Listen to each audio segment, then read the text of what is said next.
Hi guys, welcome back or welcome to my channel. If you're new here, I just finished typing this makeup look, and if you guys want to see how I did it, stay tuned. I'll make sure to link all of the products I used in the description box below. But yeah, thank you for watching. Enjoy.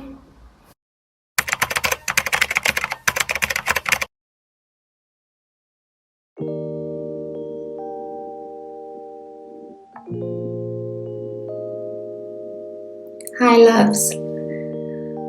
I thought I'd try something a little bit different for this video, and just do a voiceover. On the morning that I taped this recording or this video, it was a very slow morning. Just wanted to ease into everything, and I wanted a little bit of peace, a little bit of quiet. But I also wanted to just, catch up with some. While I say catch up, it's not really catch up. I've seen it many times. It's just watch a comfort show of mine. And this day it was Rick and Morty. I've got two comfort shows actually. It's Rick and Morty and it's The Big Bang Theory. And I can watch these shows multiple times throughout the year. I can't get enough. So that's what I was watching. So when you see me look to the side, that's what I'm doing. So like I said, it was a slow morning, and I just thought, let me do some makeup therapy. I don't do these quite often, but after doing this one, I felt like I definitely would do a lot more of these types of therapies or videos. If you'd like to see me do more of these videos, let me know. But it feels really good to just be one with my thoughts. I was sitting by the window, and this is why I have such good lighting. I was just looking outside at the sky and the clouds, watching my show. And it just felt so good, So I like to skin prep a lot before I do my makeup. I use two different types of serums, and I rub those babies in. I make sure they go into my skin, must soak up all of the juices. And there's not a day that goes by that I do not use SPF, and that's one of my favorite SPFs that I've ever come across. As you can see, it doesn't leave that purplish white cast that it usually does leave, that like sunscreens or sun lotions usually leave behind. And it moisturizes and plumps up my skin so nicely, and that's why I don't think I'd ever just try even. I should attempt to try, but I mean, I'm happy with what I have, so why fix it if it's not broken, right? As you can see, I'm using also one of my favorite foundations. I do not use a wet or damp sponge to blend out my foundation. I feel that sometimes that actually takes away more of the product. Maybe it's just me, but that's how I feel. But yeah, as you can see, I do not take the product straight up into my hairline, and I don't take the product right up my under eye, only at the very end when there's very little product left on the blending sponge. And that's because it helps avoid product buildup under my eyes, because I also do concealer to highlight my face a lot more and cover up my indents under my eyes. So I don't want a lot of product buildup, so that's why I don't put a lot of foundation under my eyes right off the bat. I just take the sponge and just bring the product up as high as I can get it. And then why I don't bring the product up right up until my hairline is what I'll touch on a little bit later in the video. I wipe off some of the product from my eyebrows, because at this point it's got serum, it's got SPF, and it's got foundation. So I like wiping that off before I put my eyebrow product onto my eyebrows. I also put on concealer under my eyes before I start with my eyebrows, and this helps give the concealer time to be a little bit more tacky. And I like it when this happens, because it blends so much better when the concealer is a little bit more tacky. What I've noticed is when I just put concealer on and blend right away, I almost wipe most of the product off. But this way it blends a lot better. I spend a lot of time on my eyebrows, and this is because you know the saying where people are like, your eyebrows should look like sisters and not twins? Well, mine are like distant cousins, guys. my eyebrows, they're hardly related, if I can put it that way.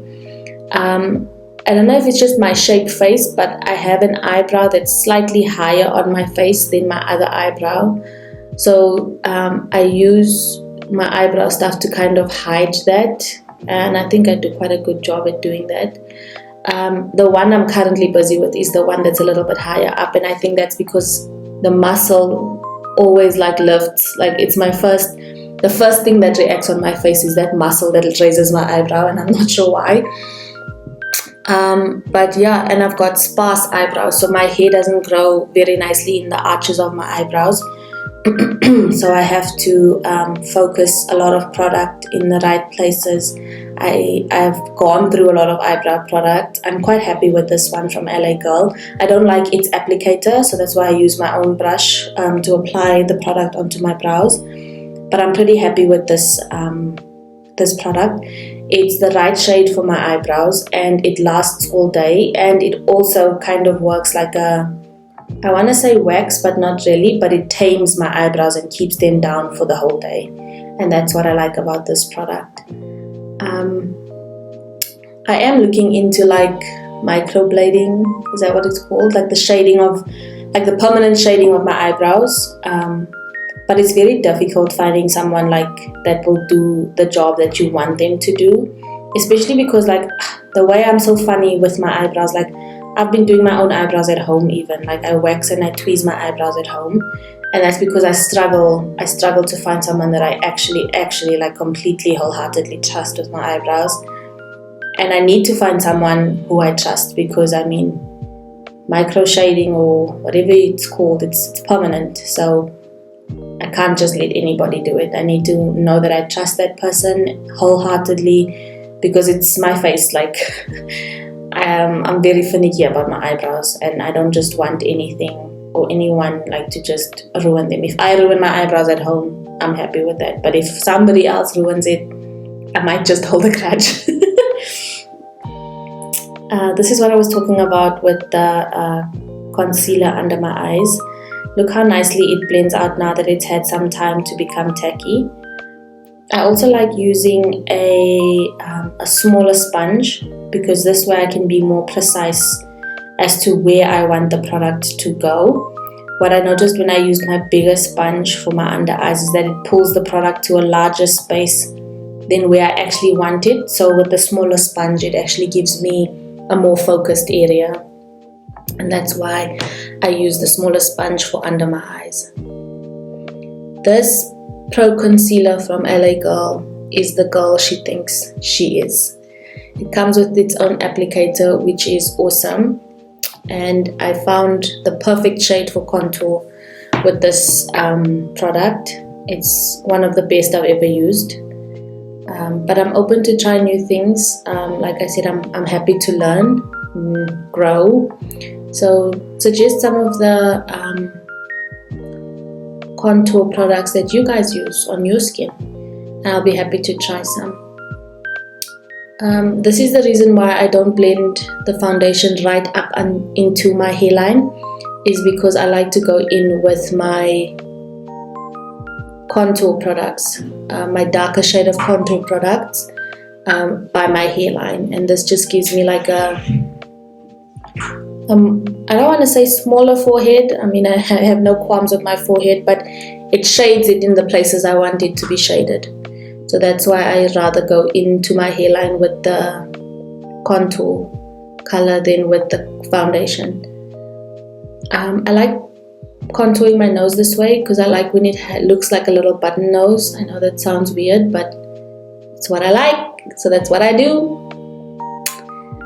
I also don't go too crazy with the contour. I like to just keep my contour in the normal curves of my face.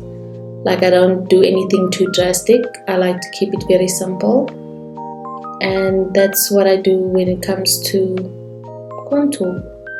I like to do a little bit under my chin and jawline it just conceals a little bit of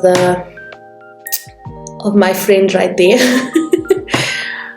With time she'll go away. I am working on it, but it just conceals her a little bit, and that's why I just go in with the contour under my jawline. One day, Baba, I'll have that defined jawline, but today is not the day, so we contour. Also, look how nicely it blended out now that I've gotten the contour into my hairline. And that's what I meant when I said it just gives a very nice shade to the top of my forehead. And that's all I wanted to do. You guys know that I'm definitely going to take a coffee break. Like, there's no way that my morning was not going to start with a cup of coffee. I got that mug from Pep Home actually, and I only got 2, and I love these mugs now, and I can't find them anywhere. So please let me know if you see them. Let me know where you see them, because I want at least 4 more. I don't necessarily bake my under eyes. As you can see, I like to dab the powder until it like smooths into my skin. You can see that that's what I do. Like, it's not powder that's just sitting on top of my face like how we used to, like cake, like not cakey, but I don't like that cakey look. So I'd rather blend it into my skin instead of bake, because then it doesn't give that much of a cakey look. And this way my makeup just lasts longer. My under eyes are set for the entire day. And this is now a trick that I do not do. I do not go a day without doing when I do makeup. Yeah, I think I said that right. I powder my entire face. I don't know if I said this in the beginning, but I do have very oily skin. Actually, I've got combination skin, so I've got oily, dry, and sensitive skin.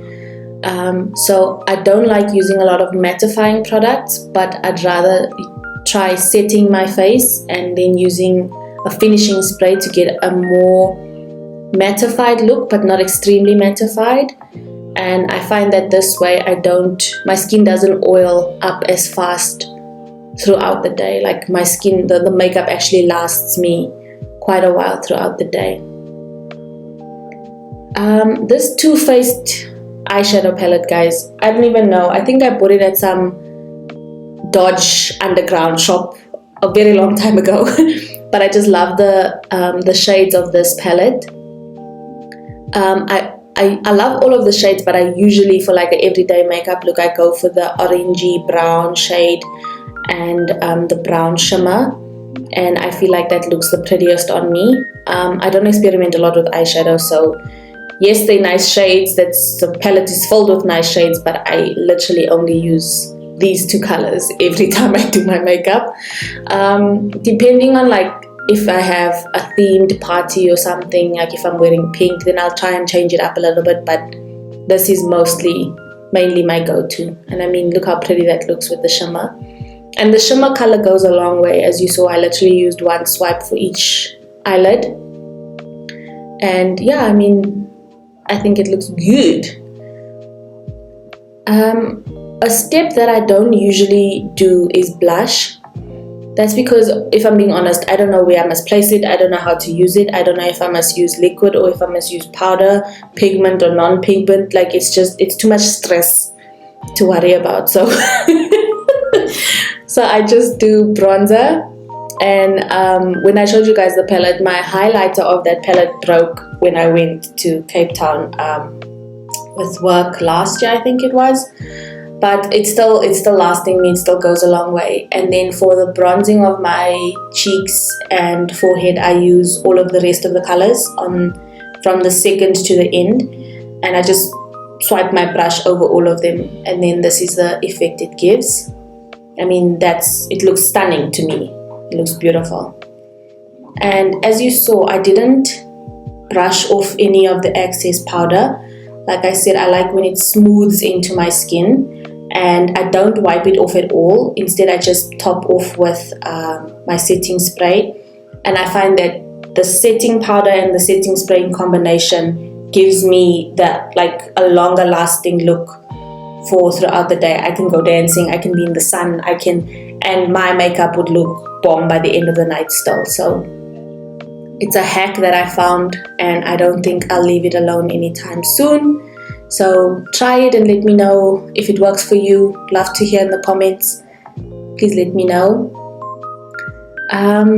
A lot of people ask me why I do my mascara after I do my setting spray.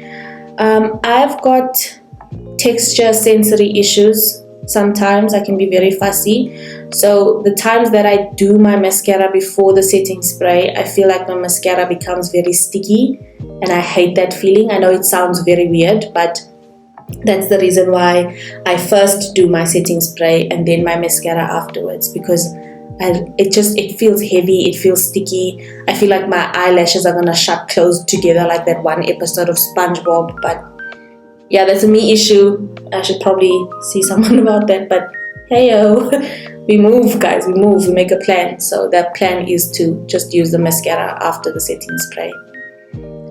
This highlighter I have had for years. Guys, when I say years, I mean years. I should probably get a new one. I doubt I will. I don't know where I bought it. It was 25 Rand wherever it was that I bought it, and I love the shades. I love the way it looks. Like I cannot get enough of this highlighter. And one day when it does finish, I'll be heartbroken, guys. Oh, guys, I literally only just got into lip gloss, guys. Can you believe it? I used to love matte lipstick.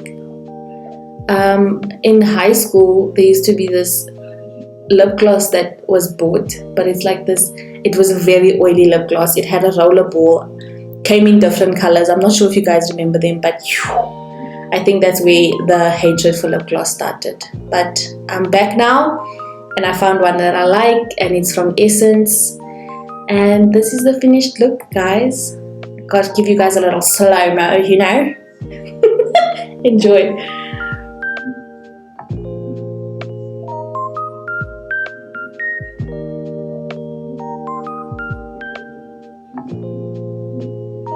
Guys, let me know if you want to still, if you want me to tape more of these makeup therapy videos. I loved taping this one. I felt really good when I was finished with it, and I had a good day after that. So I'd love to tape more for you guys. Just let me know, and looking forward to your comments, guys. I'll see you in the next one.